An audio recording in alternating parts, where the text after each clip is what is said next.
Yahweh Ba'Shem, Yahweh Shai Ba'Shem Rahakadosh.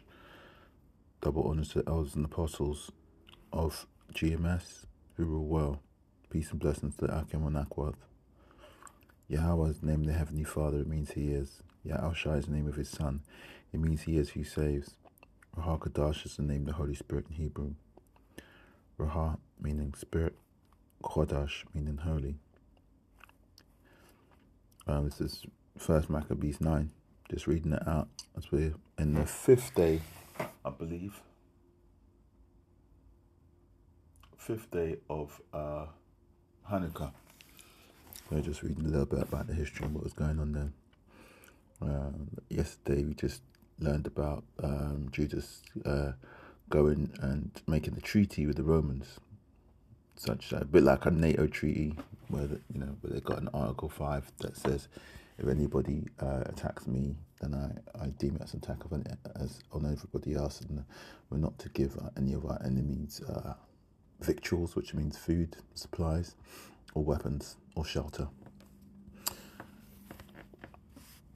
So, furthermore, when Demetrius heard that the Nicanor and his host were slain in battle, he sent Bacchides and Alcimus into the land of Judea the second time, and with them the chief strength of his host. So now he's throwing everything he got.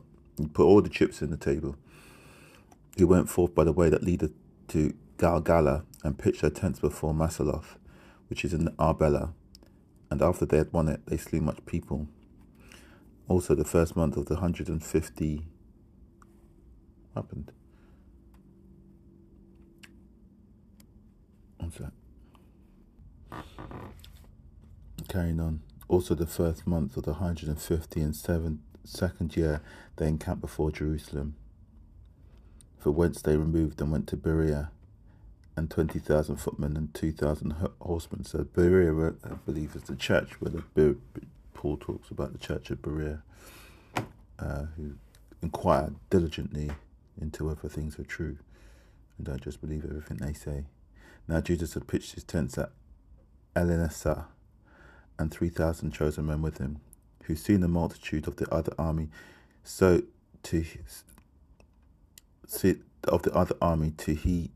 great, were sore afraid, whereupon many conveyed themselves out of the host, insomuch as abode of them no more but 800 men.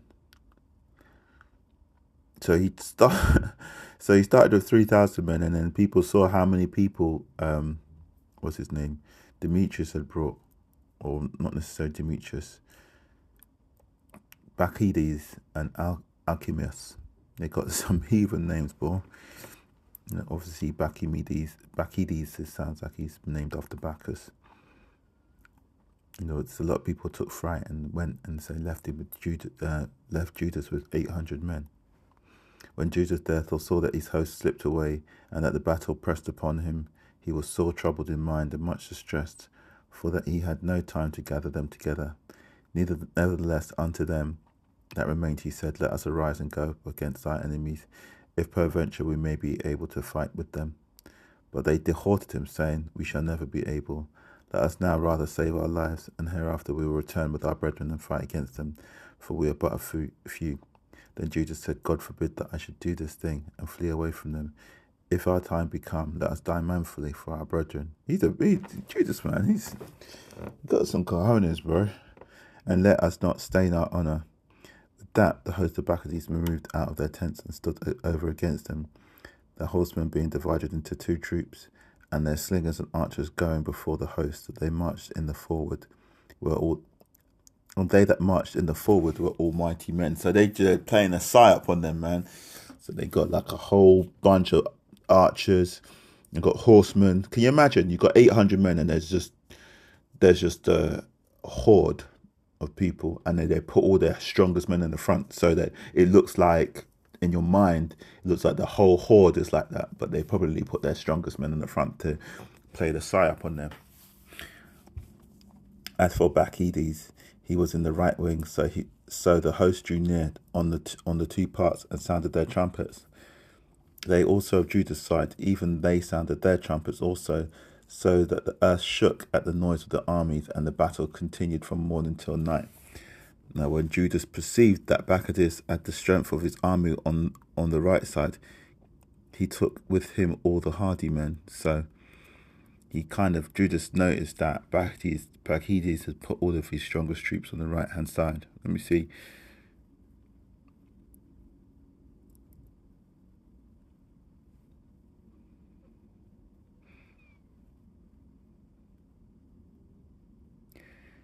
Now, when Judas proceeded, who discomfited the right wing and pursued them unto Mount Azotus.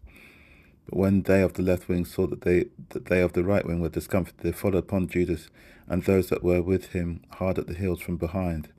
Whereupon there was a sore battle, insomuch as many were slain on both parts. Judas also was killed, and the remnant fled. Oh my God.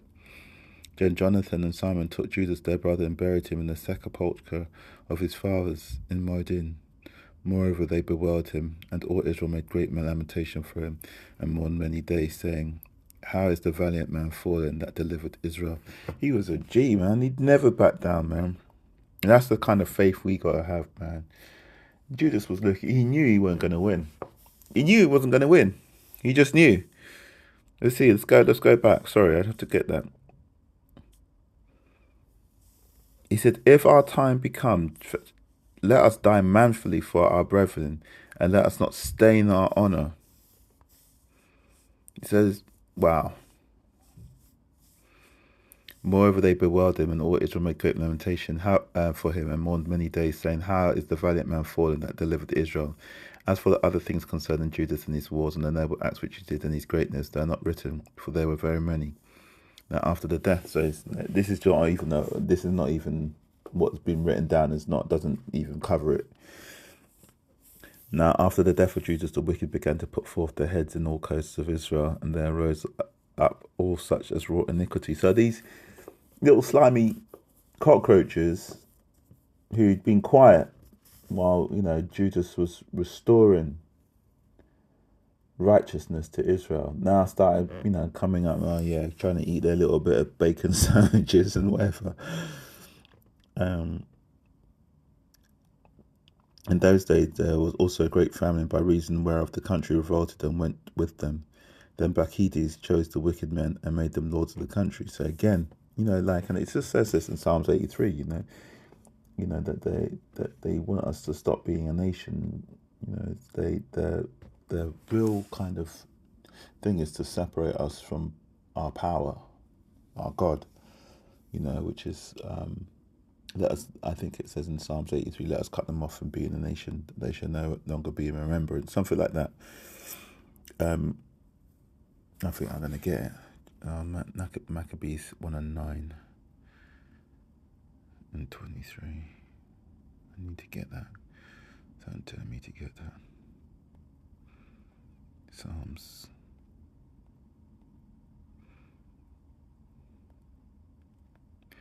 83.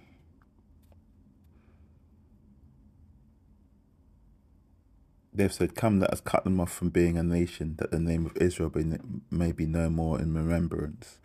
So that's what they're trying to do, man. They've always been trying to do that. Their whole thing is this cutting them off, man. And cutting us off isn't just cutting us off from our heritage and from our culture, but it's also cutting us off from our inheritance, Now, where's that Maccabees gone? It must be green because there's Apocrypha. Maccabees 1 and 9. I think I was about 23 or 24. So Bacchides put all these wicked people back in, and they made inquiry and search for Judas's friends and brought them unto Bacchides, who took vengeance of them and used them despitefully. So they find Judas's friends and he started to maybe torture them or whatever he did to them. So there was great affliction in Israel, the like of whereof was not seen, not since the time that a prophet was not seen among them. For this cause all the Judas's friends came together and said unto Jonathan, Since thy brother Judas died, we have no man like him to go forth against our enemies and Bacchides, and against them of our nation that are adversaries to us. Now therefore we have chosen thee this day to be our prince and captain in his stead, that thou mayst fight our battles. Upon this, Jonathan took the governance upon him at that time and rose up instead of his brother Judas. But when Bacchides gat knowledge thereof, he sought to slay him. Then Jonathan and Simon his brother and all that were with him, perceiving that, fled into the wilderness of Theco, and pitched their tents by the water of the pool Asphar. Which when Bacchides understood, he came near to Jordan with all his host upon the Sabbath day. And he's always coming on the Sabbath day, the little bitches, man. Because he knows. And now when Jonathan had sent his brother John, a captain of the people, to pray his friends the Nabathites, that they might leave with them their carriage, which was much. But the children of Jambri came out of Medeba, and took John and all that he had, and went their way with it.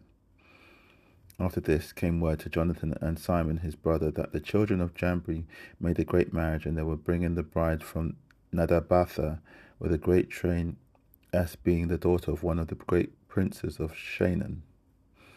And I don't know if that's Canaan, and just pronounced or written those slightly differently. Therefore they remembered John their brother, and went up and hid themselves under the covert of the mountain, where they lifted up their eyes and looked, and behold, there was much ado and great carriage, and the bridegroom came forth, and his friends and his brethren, to meet them with drums and instruments of music and many weapons. Then Jonathan and they that were with him rose up again from the place where they lay in ambush, and made slaughter of them in such sort as many fell down dead, and the remnant fled into the mountain, and they took all their spoils. Thus was the marriage turned into mourning, and the noise of their melody into lamentation. So when they had avenged fully the blood of their brother, they turned again to the marsh of Jordan. Now when Bacchides heard thereof, he came on the Sabbath day unto the unto the banks of Jordan with great power. Then Jonathan said to his company, Let us go up now and fight for our lives, for it standeth not with us today, as in time past. So it's like, it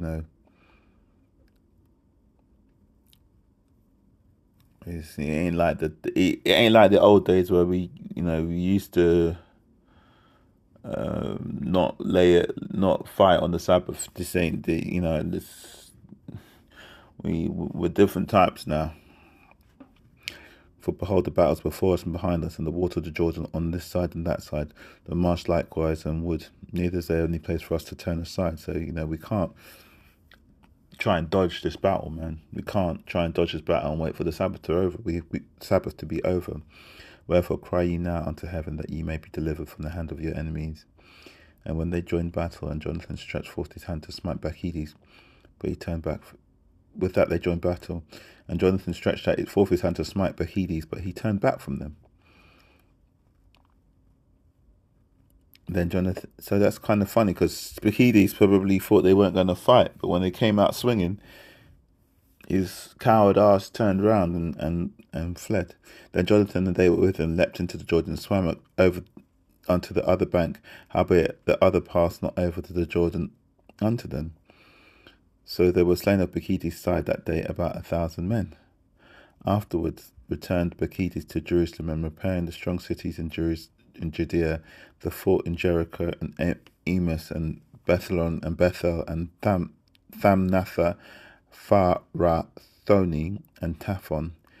These did he strengthen with high walls, gates, and with bars, and in them he set a garrison, that they might work malice upon Israel. So he's got a standing army, I think, in there, like a police force or something, to make sure, when they that they might work malice, is that making sure that they're eating their pork and slaying, doing all their abominations. He fortified also the city of Gezerah, and the tower, and put forces in them in the provision of victuals. Besides, he took the chief men's sons in the country for hostages, and put them in the tower at Jerusalem to be kept.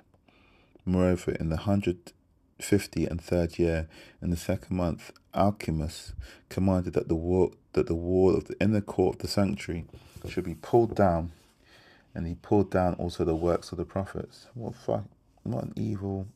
They're just all out after trying to get Israel's power. That's all they want. It's so important to them. And as he began to pull down, even at the time when Alcimus plagued, and his enterprises hindered, for his mouth was stopped, and he was taken with the palsy, so that he could no more speak anything, nor give any other order concerning his house. So Alcimus died at the time with great torment. Now Bacchides saw that Alcimus was dead. He returned to the king, whereupon the land of Judea was in rest 2 years. Then all the ungodly men held a council, saying, Behold, Jonathan and his company are at ease, and dwell without care. Now therefore we bring Bacchides hither, who shall take them all in one night. So they went and consulted with him. Then removed he, and came with a great host, and sent letters privily to his adherents in Judea, that they should take Jonathan and those that were with him, howbeit they could not, because their counsel was known unto them. Wherefore they took of the men of the country that were authors of that mischief about 50 persons, and slew them. So Jonathan found out about the plan, and killed the people that was going to sort of betray him. After Jonathan and Simon and they that were with him got them away to Beth-Bassi, which is the wilderness, and they repaired the decayes thereof and made it strong. Which thing, when Bacchides knew, he gathered together all his hosts and sent word to them that were of Judea. Then went he and laid siege against Beth-Bassi, and fought the war against it in a long season, and made engines of war.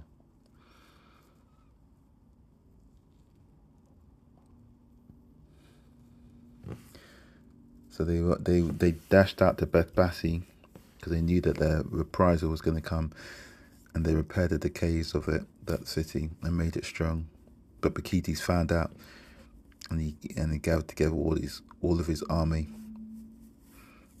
and told them, and also told the people that in Judea that were on his side, the garrisons, and maybe some of the twisted Israelites that were backing him. Then went he and laid siege against Beth-Bassi, and fought against it a long season, and made engines of war. But Jonathan left his brother Simon in the city, and went forth into the country. And with a certain number he went forth, and he smote Odaenaches and his brethren, and the children of Phasciron in their tent.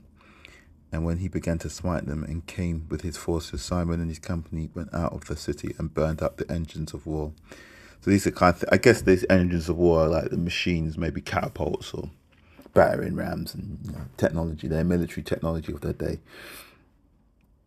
and fought against Bacchides, who was discomfited by them, and they afflicted him sore for his counsel, and his travail was in vain. So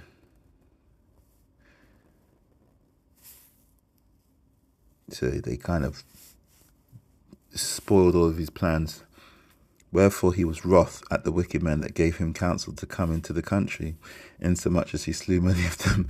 So all these backstabbers, all these betrayers, he got angry at them because his plan didn't work. Their advice was bad, and he ended up killing them. So it serves them right, and purposed to return into his own country. Whereof when Jonathan had knowledge, he sent ambassadors unto him, to the end that he should make peace with them, and deliver them the prisoners. Which thing he accepted, and did according to his demands, and swore unto him that he would never do him harm all the days of his life. When therefore he had restored unto him the prisoners that he had taken aforetime out of the land of Judea, he returned and went his way into his own land, neither came he any more into their borders. Thus the sword ceased from Israel. But Jonathan dwelt in Machmas, and began to govern the people, and he destroyed the ungodly men out of Israel. So that's it. So it's like, even when things go bad, man, there's the Lord to still be looking out for people, still be making everybody else's twisted plans come to nothing. Anyway, that's it. That's all I got for today. That's a bit of a long one. Shalom.